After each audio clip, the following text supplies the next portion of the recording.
Well, hey there, everybody. How you doing? Dave Fennoy here. Another Wednesday evening, and we are together again for Ask Dave Fennoy Anything, which lives on my YouTube channel, Dave Fennoy Voiceover Training. Please like and subscribe. That way you can see all the previous Ask Dave Fennoy's Anything. Some business to take care of before we get together with my guest. I got a workshop coming up, and there are a few places left. This is in conjunction, well, let's see, it's this Saturday and Sunday, May 4th and 5th, 10 till 5. It's 2 days. And because I wanted to entice some people to join up, everybody who takes this, the people who are signing up now, the people who've signed up already, you're going to get for the next year an opportunity to get 20% off of any of my voiceover coaching packages. So 5, 10, or 20 for 20% off. It's going to be hosted, of course, by Terry Berland, one of the premier casting directors in the business. And I mean, she knows where all the bodies are buried. Price is $395. If you want to audit, it's $100. And everybody, full participants, and as I call them, the flies on the wall that get to see and hear it all, everybody will have an opportunity to have access to the entire workshop video. So there we go. Also, shameless plug, my movie is out, Max Beyond. And I play the big brother hero to a young fella that can travel to different realities. And he's been stolen by a corporation that wants to take advantage of him. And I'm not going to let that happen. So I hope you'll check it out. It is streaming on Amazon Prime and Apple TV. Well, without further ado, why don't we say hello to my guest? Because I know how this goes. We get started, and before you know it, it's 7 o'clock, and we're saying, well, where did the time go? Because we're having so much fun. And we're going to have so much fun again. Ladies and gentlemen, Miss Thembisa Mshaka, how are you? I'm great. I'm so happy that we're here and that there are no Mercury retrograde utility shenanigans going on. we had to reschedule, so Yeah, two I'm weeks happy two to be weeks ago here. you were supposed to be on, and 10 minutes before we were supposed to be going, I had a power outage. Not just in my house, my whole neighborhood was out. We've had a lot of storms, nothing like the hurricanes, the tornadoes that are going on in the South right now that are just driving people out of their homes and causing death and destruction.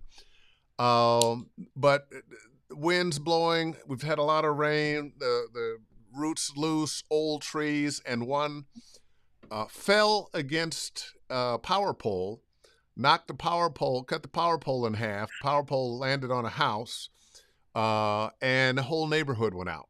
And we were out for, it was hours before they got that back. And tomorrow, some of my neighbors are going to be out again because they still haven't quite fixed everything. So.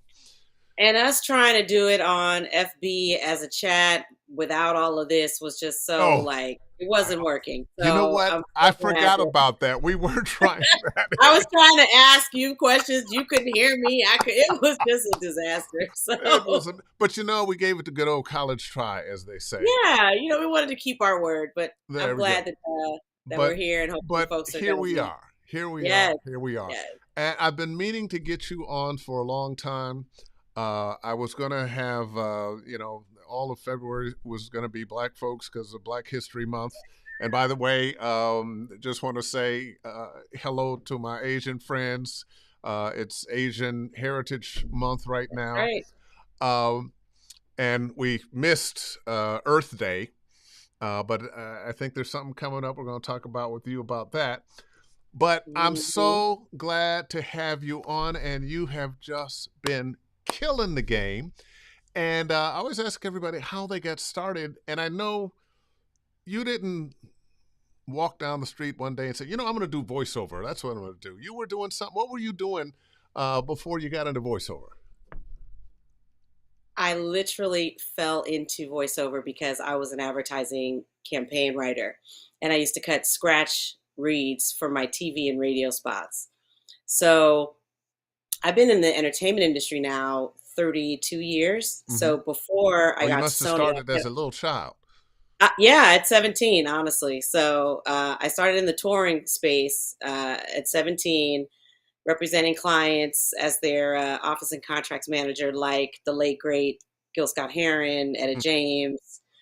So worked with Willie Colon and Shirley Horn and Stanley Turrentine. So it was like, and Bootsy Collins. So just legends of jazz, funk, and blues. Mm. And then I went on to be the rap editor for Gavin. So I was a hip hop journalist. I worked in the trade space, a la Billboard, but of the West Coast. I was based in San Fran at the time. And then What from what there, years what years were though when you were in San so that Francisco? was 1993 to Okay, 1998. now I And was already so, here because I yeah, I was yeah. I was spinning those records at KSOL Oh my in San Francisco. I goodness. was a In disc the jockey there. Bay. Yeah, Yes. that was my So, oh, that was such a shit. great station too, man. Yeah, and Um, it's gone. yeah, yeah, Mm, mm, yep. mm. So I moved to New York to start the Sony job and began writing advertising campaigns. The first campaign that I was tasked with writing was Miseducation of Lauryn Hill. So no pressure. She'd only sold 20 million records with the Fugees. I mean, like, okay. Now, Hi, you're hired. Now come and do this. Okay. did you get to Everybody's work watching. directly The with whole her? building is counting on this thing being huge. Did you get to work directly with her? Yes, yes. Oh boy, what So was it that like? was great. I mean, she's very collaborative, and at the time was, the visionary that we see now, just very Yeah, focused and very yeah. clear about what she wanted to accomplish. And I didn't have a lot of time with her, but the time that I did have was quality time. So, we figured out what we wanted to do, the messages we wanted to send. We worked on the very first commercial shoot together at her high school. We took the miseducation theme all the way, with her doing a photo shoot on the school bus and doing her first TV commercial in her actual high school. Wow. So she was great to work with, and I feel like she sharpened my steel as a writer because I Mm, didn't have direct advertising experience prior to taking this job.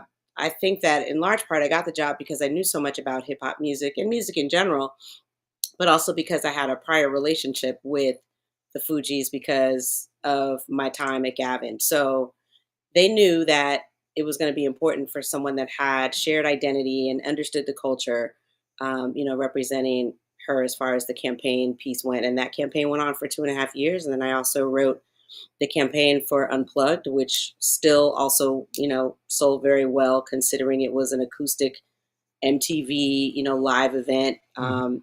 Even her sophomore slump, quote unquote, went platinum. So, um, Didn't do as well as and the over first that record, but she time, did better than most. yeah, and over that time, it was 6 years that I was at Sony. I wrote over 100 Black music campaigns. So Wow. 50 Cent, Wu-Tang Clan, Jill Scott, Will Smith. I did 4 campaigns with him, 8 campaigns with Nas, Beyonce and Destiny's Child, several campaigns with that franchise, and Wu-Tang very Clan? proud of. Yeah, Ghostface Killer. I did a couple album campaigns for him. I did Immobilarity for Raekwon the Chef, and then a couple Wu Tang albums as well. So those are my guys. I'm a little jealous. I'm just a little jealous. Just a little jealous, you know? That's They're all so great to work with too. Like, yeah, man, so the now old days. you're working with these artists and that turns into a voiceover career. It sounds a little bit like Don LaFontaine, who was the May most he rest. successful And I of got a any of chance to us. work with him too Oh on my BT Awards much later. Hmm. But Don was an editor, and he was editing movie trailers, and he would put his voice on them, so they had something, and they started hiring him, and I bet that's what you were doing. Yeah, that's pretty much it. So I was working on the Destiny's Child album. I think it was uh, Writings on the Wall. I can't. It's been so long now. I can't remember which one. Anyway, it's the album with Bootylicious on it. Oh yeah. So we had a a promo for the video Bootylicious that needed, scratch. So I was writing those scripts, the TV spots, the radio spots, writing the copy on the stickers for vinyl, every little thing, anything that needed words, I was responsible for them. So outdoor billboards, the whole thing. I put a scratch on this Bootylicious commercial and wasn't even really in the mode of like performing it because I usually would direct voice talent. Hmm. So actors like Rod Houston and Michelle Hurd and Montego Glover, they were in my stable of actors as Yeah. voice actors for Sony campaigns. Rod is a buddy of mine, and he's again one of the best of us. Yes, Not and only he, as a voice actor, but as a human being. yes, 100%. And he's also been my mentor in terms of me transitioning into sports announcer VO work, which is a special skill set that I knew I needed to talk to someone who, that was their wheelhouse. And Rod has been very generous and gracious with me in schooling me on how to really take my voice to a different level to be able to do that kind of work. And that's how I wound up, working with the WNBA and the New York Liberty. So anyway, back to Bootylicious. So I cut this promo, the scratch. Uh, Quincy Jackson was their marketing executive at the time. I go into her office. I've got the beta tape. That's how long ago this was. Wow. I have the beta. We, play it. She's listening to it, looking at it. I'm just trying to get the spot approved because I know at some point we're going to figure out which actor to assign to this, and then I'll go to Sony Studios and I'll direct them and we'll get it recorded. Yeah. So she goes, "Well, I like this voice on here. Who is this? Who's on the tape?" I said, "That's me on the tape." She goes, "Well, you want to do it?"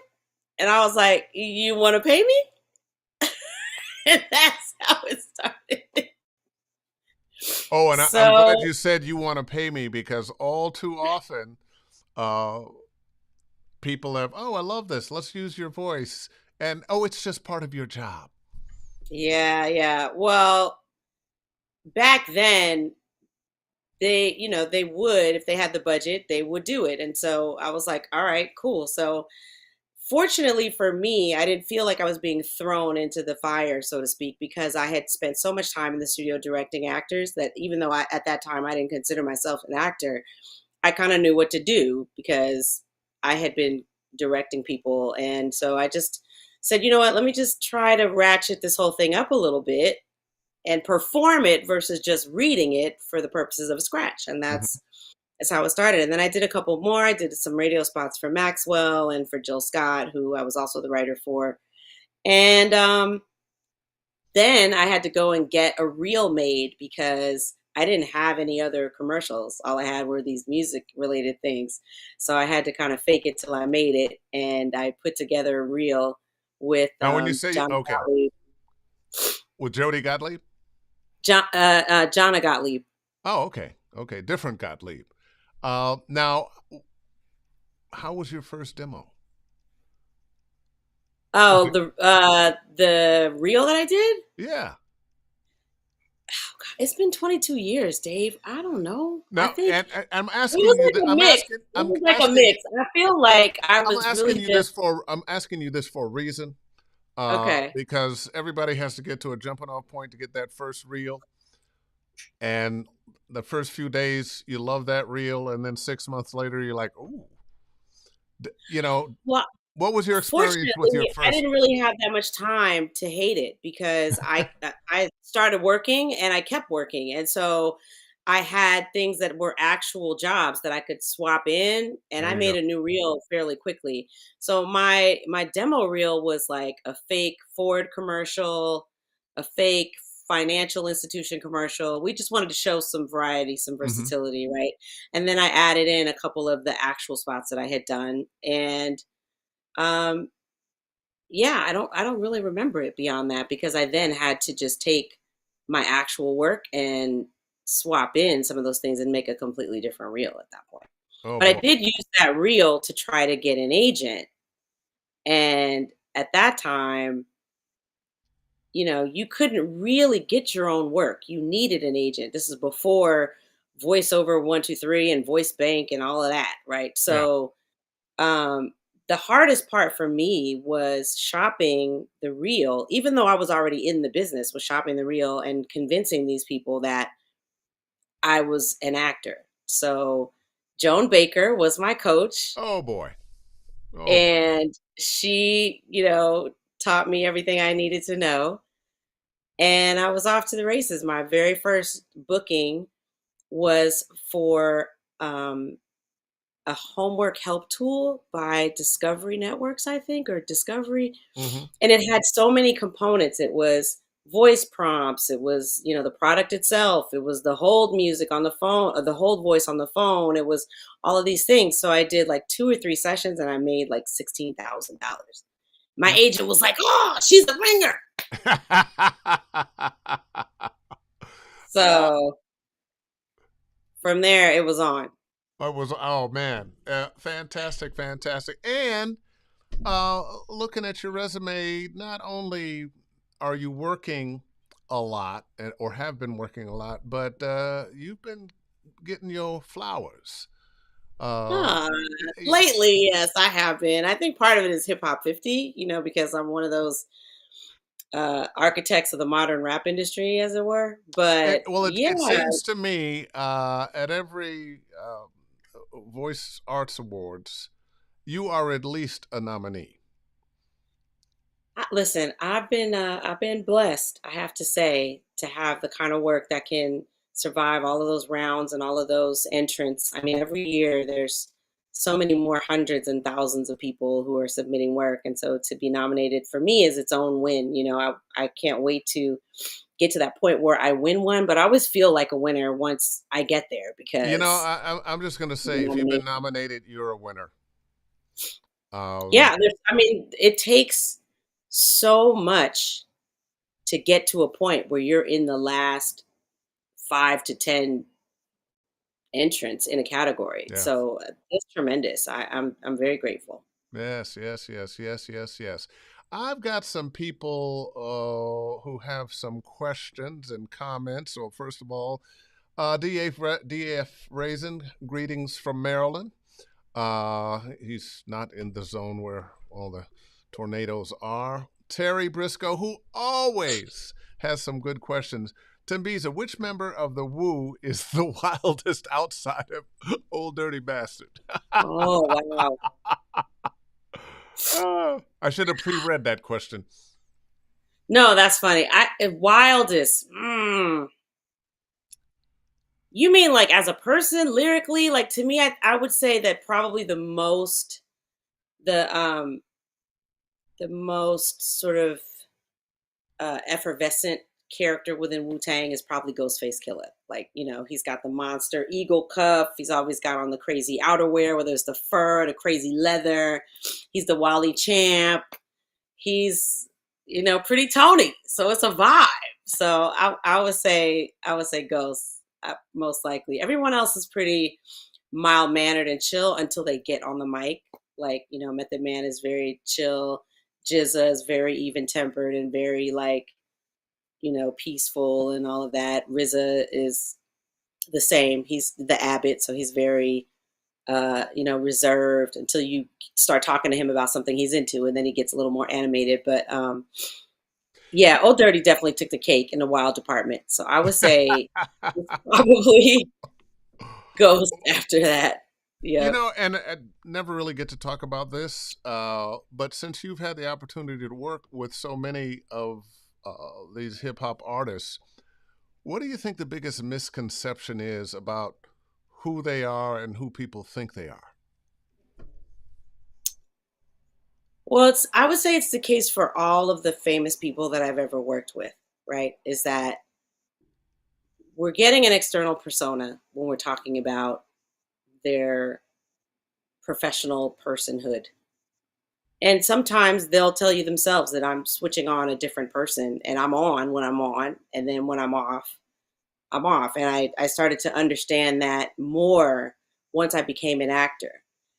People used to always ask me to like do something, like, do the voice of of Oxygen. And it's like, I ain't working right now. I'm not being compensated. I'm not on. So Yeah, yeah, so I started to really get that once I had planted myself squarely in the space of acting. And so it's performance, right? It's who you need to be for the moment, whether you're on stage or you're in an interview or you're doing a video or what have you. So just like all other human beings, some of them are great when they're off and they're not being celebrities, and some people are, crunchy or not great to be around, or they're just kind of like whatever. But I also feel like people respond to who you give them as well, yeah. right? So I've had very few experiences where celebrities or famous people were jerks to me, because I'm a cool person and I'm going to be cool with you until you're not cool with me. Yeah. I'm Sagittarius, so I don't have a problem with a problem, but I'm always team peace before we get to a problem, right? So I am always in a space of like grace and peace, and like what can we do to work together, and how can we make something great together? That's Yeah. always the space I'm in. So typically, people respond in kind, and we vibe, and it's good. So, but every person, just like every person, every celebrity has down moments or bad days or days where they don't want to be in contact with the public, or where they'd rather be doing something else. I mean, hello, welcome to the human race. So I just try to extend grace to them, but I feel like there is that added layer of needing to be responsible to an audience, because it's the life you've chosen, right? When So you there is when you that. say needing to be responsible to an audience, define that a little bit more. So if you are working and you are on, it's the life that you've chosen. And so if someone comes up to you and says, can I take a picture or can I have an autograph? Now, I would exclude while you're actually eating food. I feel like that's kind of rude to break up somebody's meal and do that. Or in the bathroom. Not that fans stop at anything, okay? But um, if you don't do that, then you're going to be perceived a certain way, no matter what the context was for you turning it down. Yeah. So, that's where the responsibility comes in. It's like either you're going to be okay with the outcome of that and how you left that person who really appreciates and enjoys your work and who had been supporting you up until that point, or you're It's going to pay that forward and build equity and sign the autograph, take the picture, and keep it pushing. I learned a lesson a long time ago. I was a booth announcer for Later with Greg Kinnear. It was a late night show that was on for a year or two. Yeah, I remember. And I'm older than I look, Dave. You see the nice. hoodie? You've colored your Aging in you've reverse. colored I your gray remember.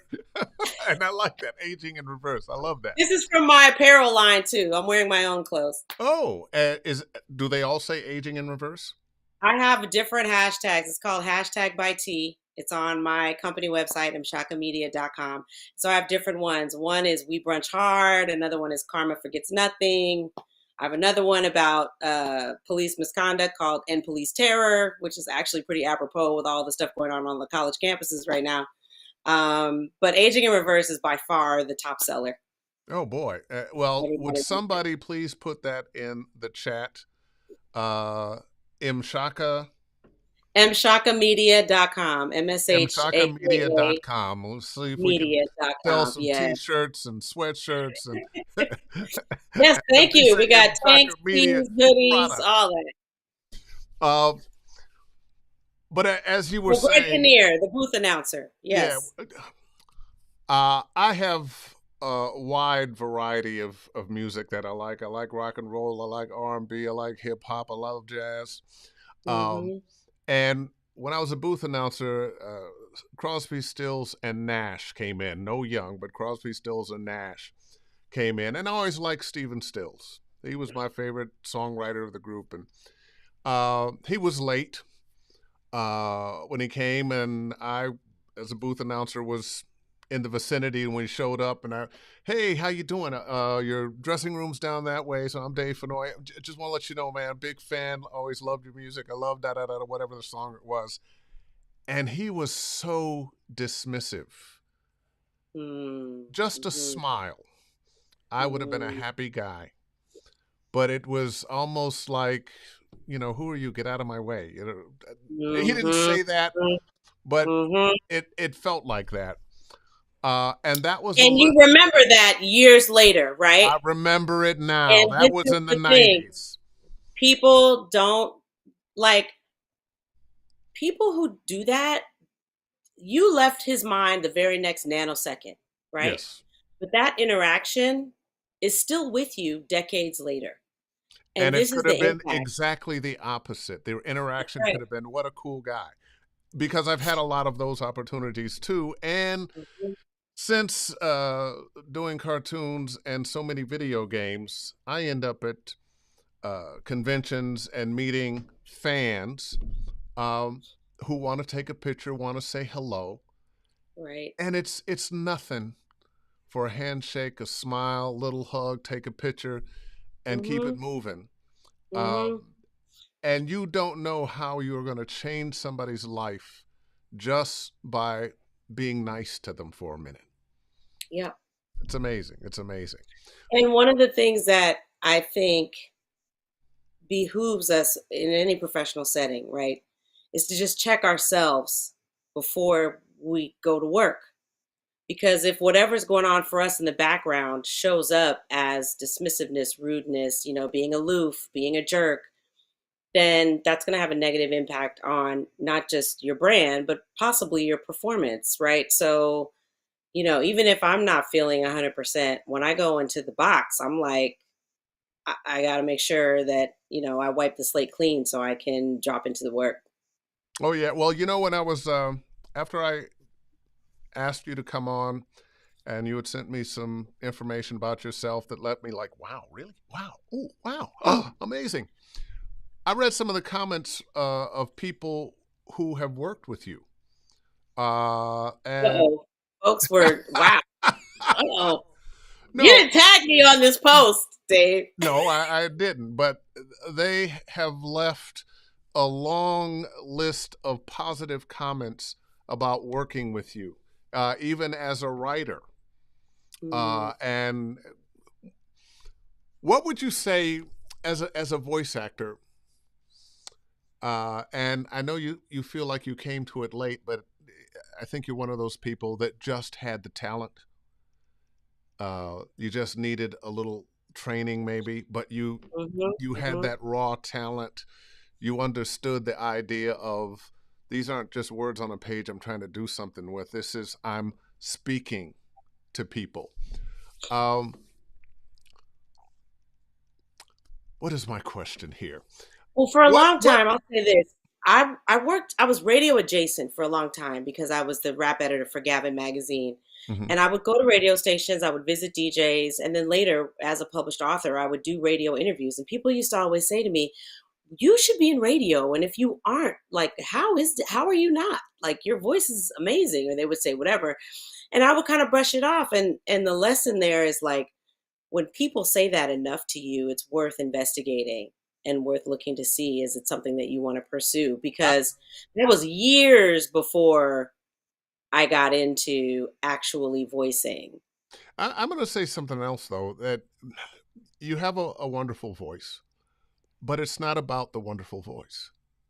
It's about the spirit that comes from behind that wonderful voice. And I know there are people, because I've met them in this business, who really aren't nice people, but they can bring the nice They're to performing, the they're yeah. generating. They Yeah. can perform. Back in the day, a number of especially promo guys was like, "Ooh, how arrogant can you be?" Uh, Don LaFontaine, not one of them. Not at all. But Salt I and get a earth sense that where he you went. are bringing the you to what you do, which I tell people all the time. Look, that's your secret weapon. That's your secret weapon. Hmm. So, Hmm. what are you working on now that you never thought in your life you'd be doing? So right now, the lane that I'm cruising into and really enjoying is the lane of Voice of God, VOG.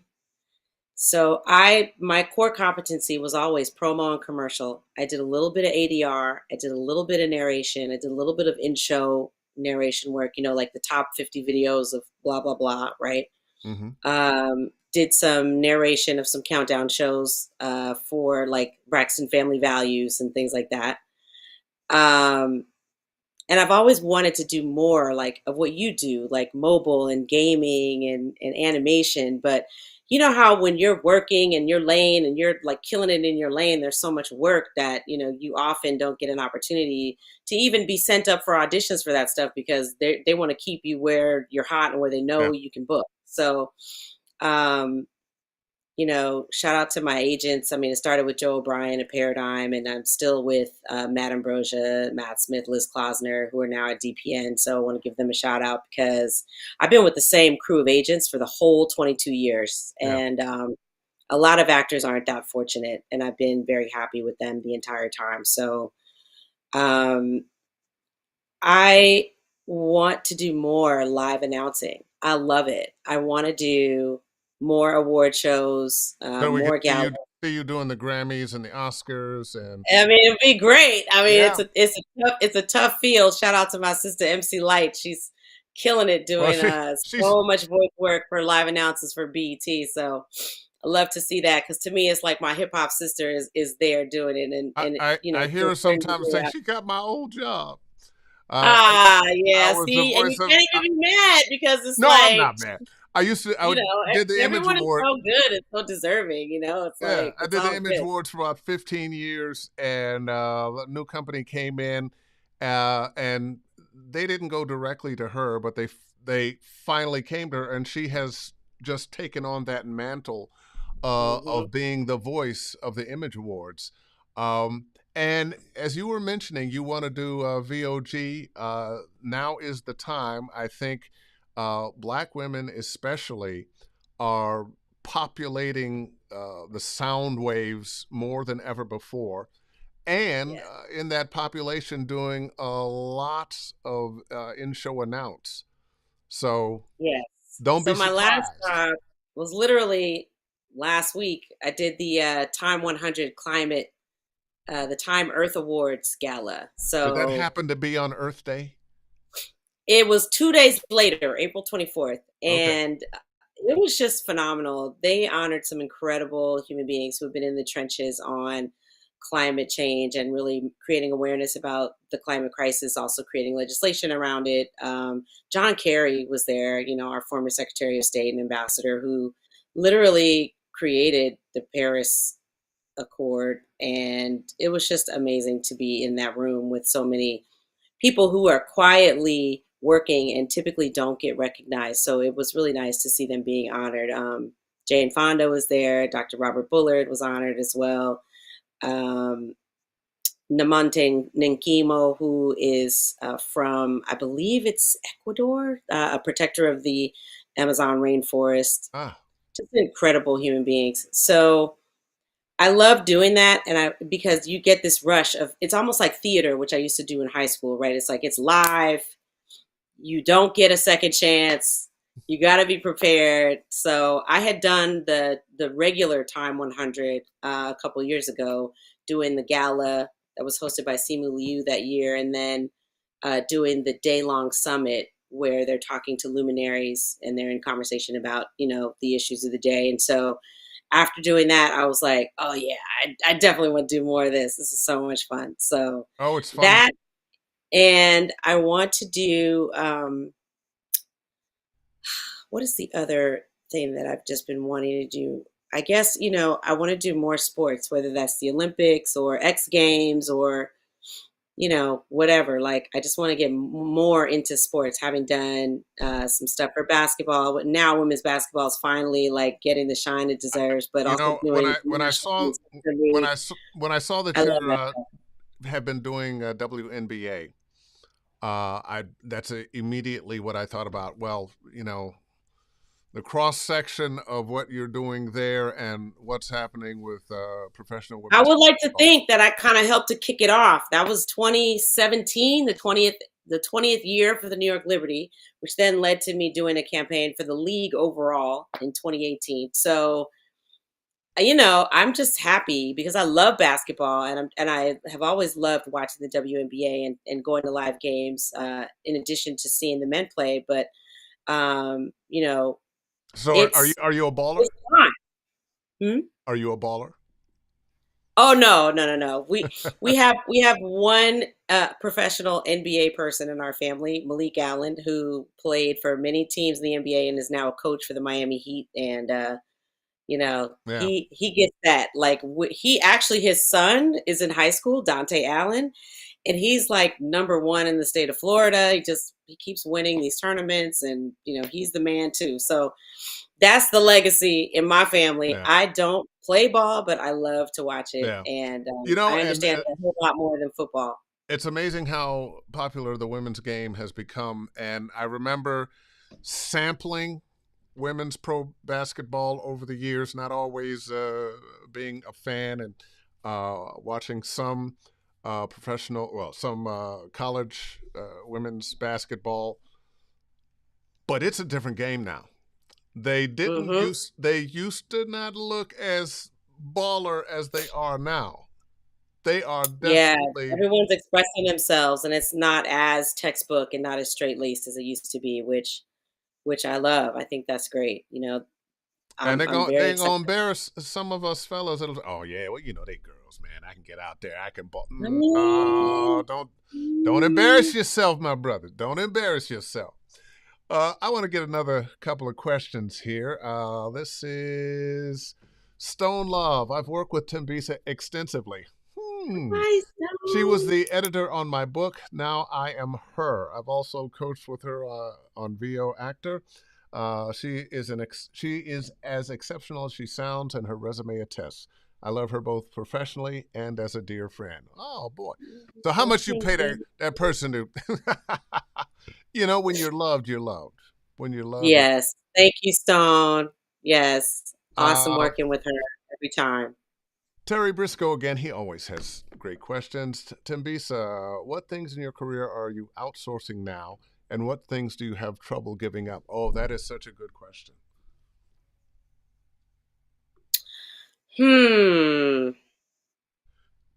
I recently started asking for transportation to gigs when I have to do things like live and out or when I have to be on set for a long time because I'd like to drive and I have my little sports car, but I don't need the stress of like traffic, the potential for an accident, the grand theft auto of it all in terms of driving in New York City. Hmm. So I've started to just delegate that. Let someone else drive me to the job. So that's part of that's my green M&Ms, if you Having will. your If head I have ready. to, yeah, if I have to go somewhere, because now post COVID, I mean, we've been doing so much recording at home. So when I do have to come in, unless it's something where it's recorded and I'm just coming to a studio, sure, I'll drive and I'll park because I'll have time to decompress. And it's in and out. It's like under an hour of work unless I'm doing a narration job. But when it's time for VOG, it's like you got to get your mind right. Yeah, And yeah. there's just no room for error. It And reminds. literally, they say voice of God because everyone in the room is listening. They're literally hanging on my every word. And so they're super, super um, Critical. aware of when I don't get something right, which is why I spend so much time studying and preparing. I mean, for Time 100, the main show, I literally studied all those names of all those luminaries for 2.5 weeks so that I could pronounce them correctly. Uh, I, I'm always wonderfully surprised when people say little magic tidbits like that.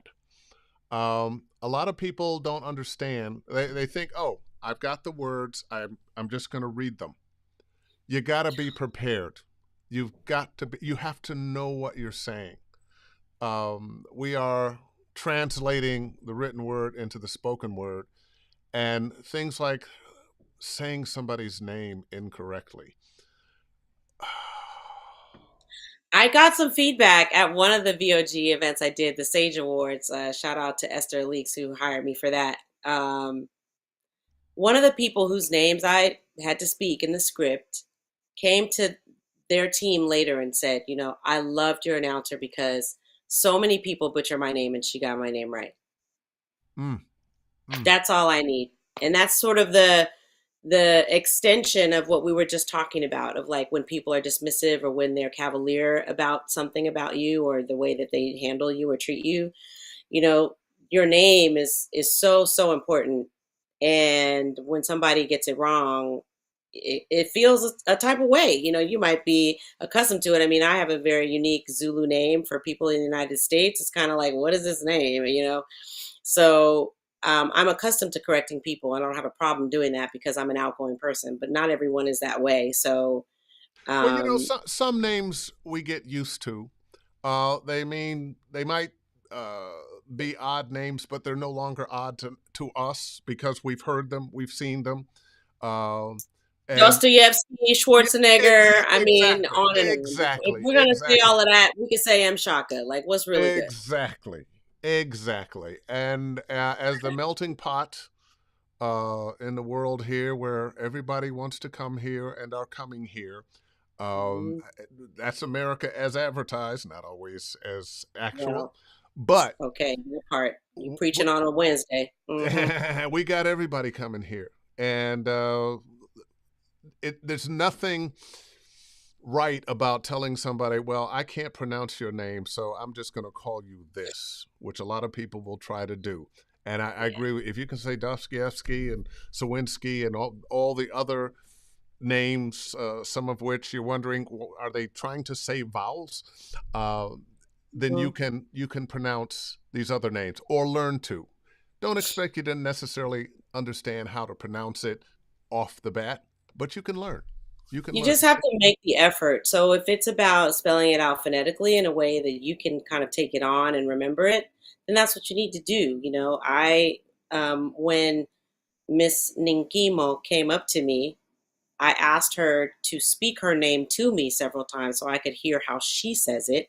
And then I wrote it phonetically. Now, fortunately, the language that she speaks has some Spanish in it. She speaks an indigenous dialect, Hmm. and there's some Spanish in it. So Spanish is my second language. So I was able to sort of take that on, but I also wanted to get her pronunciation right because she's not speaking Spanish, she's speaking her own native language, which is, its own dialect. So once I did that, then I wrote it down for myself.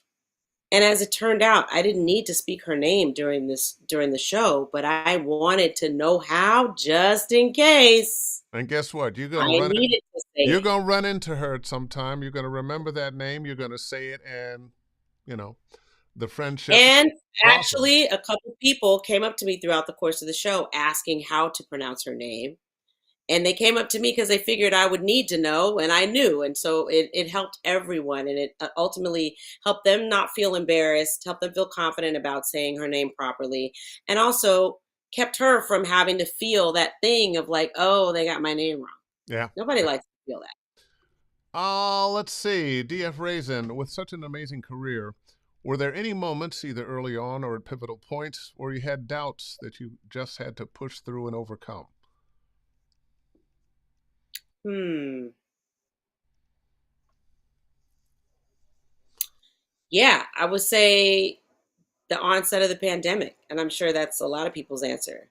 Because at the time, I was voicing for three networks. And when the world closed, Oxygen, that contract just went away because 30 Rock was closed. So there was no going there to record.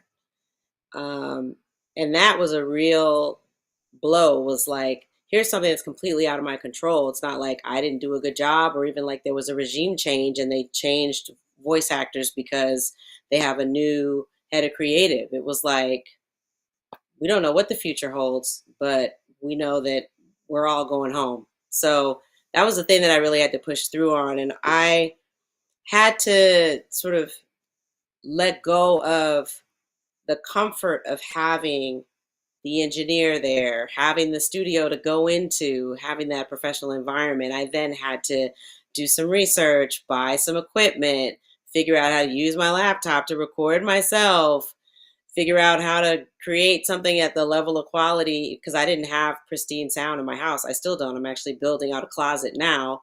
Um, but You're answering all the questions I'm about to shout ask. out to Great. Ricky Mac Just keep it because coming. he literally showed me like how to EQ myself and what microphone I should buy and what pop filter I should get. And I ended up using the eyeball that I got from Voice Arts Awards, which I love. Yes, that same one.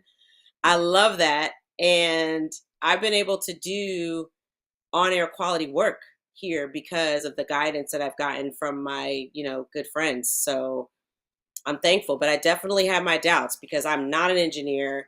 And I definitely feel like I want to be able to be in the headspace of being an actor, not thinking about, well, how do I sound and what's going on. So I had to kind of work through that because there was no Well, alternative part at of the that time. game now, if you're going to be a professional voice actor, you have to have a home studio. And so I many of don't us, like that I, it's the nature of the beast right now. because there's just something about the space, right? There's something about going into a space where you have professional support that allows for the best performance. And I feel like there's just too many variables when you're doing it by yourself. And then there's all the post production that you have to do that you're not necessarily trained to do, that you have to learn how to do. And I'm just going to suggest that don't worry about the post production. You give them a nice, clean file, and they can do the post production yeah, the raw footage, yeah, where they're the raw sweetening it. audio rather. But it is pretty necessary these days. You're doing the right thing. You're on the right path. I'm just curious, what's your microphone? The Apogee, Oh, the okay. little one. Oh, It's right into the eyeball thing and yeah. puts me in the zone. I love it. You're right at that starter. And the Apogee is a great mic. I use one too sometimes when I travel. But you're gonna Yeah, end up. I don't have the setup yet for like the super dope Yeah, you're gonna end up with off-putting mic. I'm gonna get there. studio I'm gonna get bricks and. there. Once I get this closet soundproofed and have Dericky approve it, then I'm gonna be good money. These are my How big? headphones. I'm a hardcore Sennheiser Now they're woman. great I headphones. love I like Sennheiser. listening. And you have to be careful with headphones because there's so many out there that are for consumers, and we're going to pump the bass or so that your music sounds. But we want something that's very accurate. No, you gotta get studio quality headphones. The headphones that are for the audiophile are not the same as the headphones that are for the voiceover professional. Exactly. So Another don't fall question: for the okey doke. when you're going into studios, what mic are you usually using? Oh man, first of all, it's been a really long time Okay. since I've actually been in a studio. So I don't know. I wish I could answer that question. I Just feel like they're always the you. best and the state of the art. I know what you've been doing. You've been going in Yeah. and being the actor consumed with the message. Yeah, I don't get too hardcore into like the equipment and the technical whatever unless I hear something untoward Mm-hmm. because I know how I sound and I know Yeah. how I should sound before the engineer does his $1 million sweetening, his or her $1 million sweetening, or their $1 million sweetening. So if I feel like something is off for myself, then I start asking technical questions, right? But aside from that, Well, yeah. I'm going to suggest this as you get your studio together. You're doing the right thing. You want to find out from the right people. Derek is a good one. The award-winning But engineer. I mean, you, Saturday Night you, Live. You can't get you much better than that. yeah, you want to set it up kind of like your car. The seat's where it needs to be. The steering wheel's right where you like it. If you got a little phone holder there, it's right in the right place for you. Right, And right. then you can just turn the key. Well, I'm sorry, we don't turn the key anymore. You push the button, or I'm driving a Mhm. Tesla now, so you just get in the car and it knows you're there. Yeah, I still But have a key, but I hear you. you get in and you do your thing without thinking too much about it. Without, you know what your setting should be. Yep. You set up whatever your interface is so that it's set. You don't have to monkey with it anymore, except maybe Mhm. the Mhm. gain. Oh, I'm a little more quiet here. Let me turn up the gain a little bit. I'm a little Mm. louder here. Let me turn the gain down a little bit. Mhm. Mhm. Uh, it'll be much of the same feeling. Yeah. Uh, so, are you a PC person or a Mac person? On the voiceover, I'm a Mac. The Okay. phone, I have Android, so I'm Okay. not a Mac. What's I'm not your an iPhone user. what's your DAW? What are you software you're recording on? Oh, it's not sophisticated at all. I'm using GarageBand. Okay. You know what? I'm going to suggest Twisted Wave. Okay. It's easier than GarageBand. It's made for Oh, us. really? Yes. Because GarageBand is not easy, and I Yeah. figured it out finally. Oh, But Twisted Wave is so easy. And okay. it's not like one DAW is better than the other in terms of Mhm. sound. So Mhm. there, I've done my I good got some deed for the interface day. shopping I need to do too, like, because I could be leveling up the whole thing, right? So between Rod and Deriki, like they've explained to me what interfaces they're using and how they like them, and I just gotta have the bandwidth to like shop around and figure that out. But it took me a while to convert the space because now I have the closet. I've taken everything out of it. I'm gonna soundproof it, and once I Had to throw soundproof it, away some clothes. Mhm.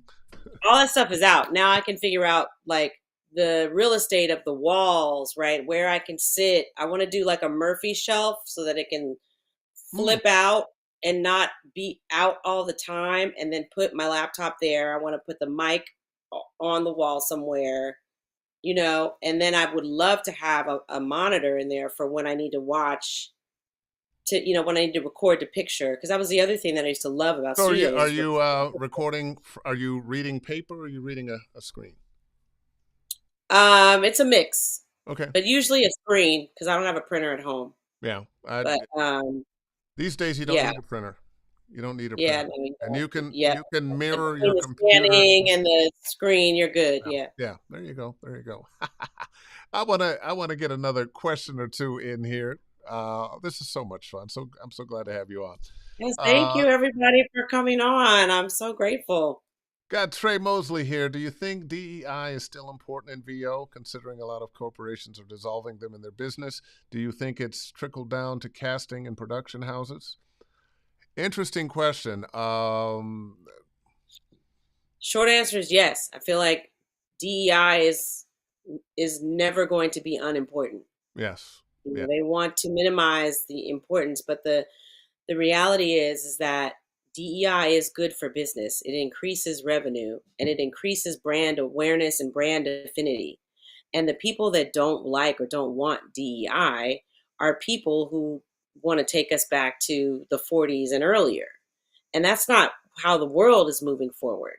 No. So, they're going to go out kicking and screaming. It's going to take a while, but and I'm very concerned about the banning of Black history and, this whole idea that DEI is some sort of a handout or some accommodation, when in fact it's really just eliminating white privilege as the default setting for how we work. Yeah. Yeah. How many centuries have white people benefited from not having to compete with anyone except their own group? Yeah. So Well, now in this that's being country, dismantled, 400 and years. hit dogs will holler. Sorry, but you don't get to be the center anymore. So now you have to actually interact with, consider, think about the spending power of, think about the Other people representation of other groups of people. who are just as American as you are, who are just as smart as you are, who are just as inventive, creative as you are. Well, and I'll And say this, it's the world is getting smaller. And I got this firsthand when I went overseas and saw the Miseducation of Lauryn Hill campaign that I had written translated into Spanish. Prior to that, I thought there was an equivalent person like me in every territory writing campaigns for their own territories. No, they were taking mine and they were repurposing them for every territory. So what we're creating has the potential, especially now with the digital space, to be all over the world. So you better have global appeal, or at least have the potential or the training to generate global appeal, Well, you because know, that is now the audience, the it world. it, it tends when I look back historically, so much of it is a little bit here, a little bit here. Okay, now we've integrated sports, and now we're integrating this, and we have a few CEOs, and now there's some tech people, but the ignoring of just the number of inventions and technologies that say just black people, Hmm. just black people, not to mention Asian people and Hispanic people, and any other group that I might be leaving out. Uh, that we've wanted to forget about those histories. And I remember one of the Republican senators or congressmen of a number of years back, I think out of New York, made the comment that there was no black history. There black people that never had a culture. And on my first reaction, well, let me slap this fool. But I had to realize that he's ignorant. Hmm. He's Hmm. never learned because the system was never set up for him to learn about other people besides people that look like him. Uh, Right. And if it were elective and he didn't choose that, if he yes, went to college at all, if he went to right? college at all, You know, which is I didn't learn why, about which is African why, studies until I went to college. yeah, It it took should that not be an long. elective. It's one thing if we're studying world history. It's not just Europe, That and part. that has been what world history has been. We should be studying Africa, Asia, as well as Europe and Central and South America, and Right. other cultures around the world, the Pacific Islands. What were those cultures like? What were the gifts that some of these ancient cultures from other places gave the entire world? It didn't start with And Europeans. even for us, with our indigenous people in the Americas, we Yes. don't know enough about all of those people who were decimated. And there are many tribes and many nations still surviving, thank goodness. And we as Americans are not taught enough about them. On And purpose. certainly not, their connection to enslaved Africans and African Americans. I mean, I just recently learned that enslaved Africans were fleeing to Mexico, Oh, yes. just Yes. like they were, fleeing Because north Mexico slavery was to illegal in Canada. Mexico. And Right. why did Texas secede from Mexico? Because Mexico said no, we don't have slavery in Mexico. That's why they fought at the Alamo and became their own country for a minute before joining the United States. And this is sort of relevant and related, Dave. I recently went to Halifax for the Juno Awards because my good friend, Maestro Fresh West, was being awarded with the Canadian Music Hall of Fame, the first rap artist to ever receive that honor, and the third Black artist in all of Canadian history to receive the honor. And I went to Halifax, which is where the Underground Railroad ends. Mm. So there are many people, there are 9 generations of descendants of enslaved Africans who live in Canada, who live in Halifax and the surrounding areas. And there were 50 or so all Black towns that had been created because they experienced their own version of Jim Crow in Canada. There were also Jamaican Maroons that uh, migrated as well. So, like, we have a lot of shared history Yes. that isn't being taught, and this is part of why I love travel, because I was able to kind of go and experience it and to visit the Black Cultural Center there in Halifax and learn more about it. But we as a diaspora have so much shared connection, and it was really great to learn and to break bread and to exchange ideas with Black Canadians. Because the Junos draw people from all over the country, I was with Black Canadians from Toronto, St. John, Vancouver, like from everywhere. And so it was just great to learn that American history also extends to other parts of North America, i.e. Yeah. Canada. So I yeah. got a serious question though. Now, did those black people say oot and a boot? They have their own, yeah, it's not quite that, but they have their Not own quite what the other Canadians are saying, euphemism but it's a little because different. there's more flavor, like there's more African Yeah. influence, there's more Caribbean influence. So, they say like mandem and, from time, like when they mean from way back, from time, or like when Wes is saying goodbye That's to me, very Caribbean. he'll say bless instead of goodbye. I don't know. It's like it's just different, Yeah. but it's not like Fargo or like Don't you know? the stereotypes that we have of white Canadians. Yeah. It's different. And I felt at home because I was like, oh, this is Yeah. like, We're gonna do my something different Caribbean friends wherever in we are. Brooklyn, or there's a lot of things that come from the American South that traveled with those enslaved Africans and the generations that followed. And They they make came from the cornbread the South way we because do they here. came from the islands and they came from Africa. That's right. That's Yeah. right. We're just one underground railroad stop or one, ship stop, one port stop away, and that's really the thing that makes the difference between Jamaica and Brazil or Haiti or Halifax. There you go. So, There you go. Well, listen, we have spent our hour, and on the road we're going down, we could probably spend another hour. Uh, so talk. does that mean I get a part two? Oh yeah, we'll give you part two. Definitely, we'll have you back. Okay. That's for sure, Thembisa. But listen, I have wanted to have you on for a long time.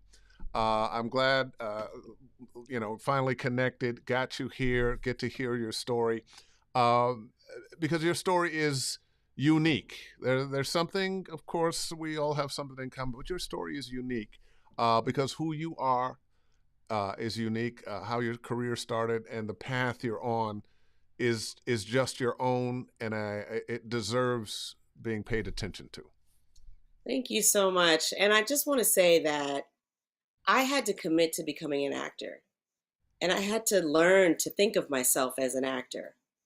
And that took work because I'm so accustomed to thinking of myself as a writer. But I have to take that hat off when I'm acting, and I have to pull from an emotional well, and I have to be prepared to generate emotion for whoever might be listening. And that takes training, and it takes work, it takes practice, it takes preparation. Let me And ask you this: yeah. if you had to help somebody else that was in a similar position as you become an actor, what are the steps you would tell them to take? I actually consult aspiring actors because I know so many people in radio who want to try to supplement their income by doing voiceover, right? But in radio, you get to be yourself every day. You get to be the same person that you are as a human being. Or the But same voice person you acting, created? the persona, sure, the character that you've created, right? But that's also so much of like who you are as a person and relatable for that reason. There's a specific charge that people get from listening to radio personalities because of the relatability of the person, right? With voice acting, you don't get to choose who you're being. Once you take the job, you have to act as directed, right? You have to create a character, but then even then that character gets steered and you don't really get to have control over that unless they give it to you, unless they say, "Hey, here's your opportunity to go wild," or "Here's your opportunity to interpret it your way." So, it's the thing that I tell people is that you have to commit to being an actor. So once you do that and then accept all of the requisite things that come with that, then you're ready for the rejection, the disappointment, the waiting, the I saw that I went for that job and Regina King got it, who I love, okay? But Yeah. like, man, I auditioned for that But and so got it. And then you're we, happy for them, yeah, but it's I was going to like say we are the industry that cheers on our fellow voice actors when they get the job we wanted because we that's right. know ours is coming. That's right. And voiceover, unlike on camera, is a selection process. It is not a rejection process. because your voice is unique to you, and what you can do with your voice is unique to you. So if you get the job, you were selected. You weren't rejected because of how your face looks, or Too tall, too how you short, too present, fat, too or skinny. what your body, yeah, exactly, right? It's like, and that's what I love about being a voice actor, is that I know that whenever I booked the job, that they wanted me. It wasn't Yeah. just because I was a black girl who works in I don't know if it's Hollywood or, New York City, whatever, but like who works in this business. They wanted me because of what they know I can do and what I can bring. And so you got to be ready to be an actor, because in our world, we don't get the luxury of learning and living with scripts and becoming off book. We don't get that. No. You get the paper maybe a day, 2 days before if you're lucky. And in the case of Or in time, video honored games, assignment, never. yeah, well, see, and that's what see, and I want to get into that world. See, thank you. I didn't even realize you got no advance notice. Wow. So, with Time on Your Climate, like the script was changing up until it was time for the show. So, you don't get a chance to get attached to the work. That's why you have to be overly prepared. Yeah. Yeah. Yeah. So, yeah. All Anyway, right. thank you, Dave. I want to acknowledge you because you are an incredible, incredible actor. And Ask Dave Fennoy Anything is such a great resource. And you give of your time and you give of yourself, and you don't have to do it. And I really appreciate you. And I appreciate you for always embracing me and welcoming me. Well, And I'm just so honored to be on your program. you're Thank going you to so make me much for cry. thinking of me and for having me. No, listen, when I first met you, because I already knew the voice, because I pay attention and I look at credits and all that stuff, right? See who's doing what. Um, when I finally met you, and I was like, a brother with locks, yes. So that was it. You know what I'm saying? It was like instant kinship. And so you're just amazing. You're so brilliant, and you're so uh, incredible at what you do. So thank you. Thank you thank for no, having me. thank you. That's more than kind. Hey everybody, Thembisa Mshaka. This was an absolute pleasure having you on, and we will speak soon. Okay. All right. Thank you so much, everybody. Have a great rest of the week. There she goes, Thembisa Mshaka. Everybody, great interview. We went long. How could we not? And so much good information, and just a good feeling.